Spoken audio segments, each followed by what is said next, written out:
High, কিসমত নওপাড়া থেকে, মানে উপশহর কিসমত Naopara arts Bangladesh একটা এনজিও। সেখানে একটা অ্যাপ্লিকেশন জমা দিছি। তো ওখান থেকে বেরোয়েছি দুইটার সময় হাঁটা শুরু করেছি, আর এখন চারটা বাজে। টার্মিনালে প্রায় পৌঁছাই গেছি। 2 ঘন্টা হাঁটেছি, টানা 2 ঘন্টা। তাই বেকার মানুষ, ছোটো একটা চাকরি ছিল, সেটা চলে গেছে। অবশ্যই আমার কোনো খারাপ কাজের জন্য যায়নি, ওটা প্রজেক্ট শেষ, একটা প্রজেক্টে ছিলাম, সেটা শেষ হয়ে গেছে। এখন বেকার মানুষ, তারপরে গরিব, অসহায়,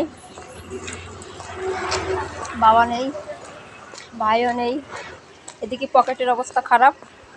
সুতরাং হাঁটা শুরু করেছি। হাঁটি এই তো হাঁটছি, চলে আসছি প্রায় টার্মিনাল।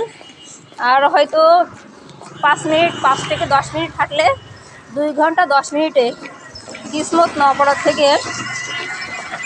নওপাড়া ওই অফিস থেকে, আর্টস বাংলাদেশ অফিস থেকে যশোর টার্মিনাল পর্যন্ত হেঁটে আসছি।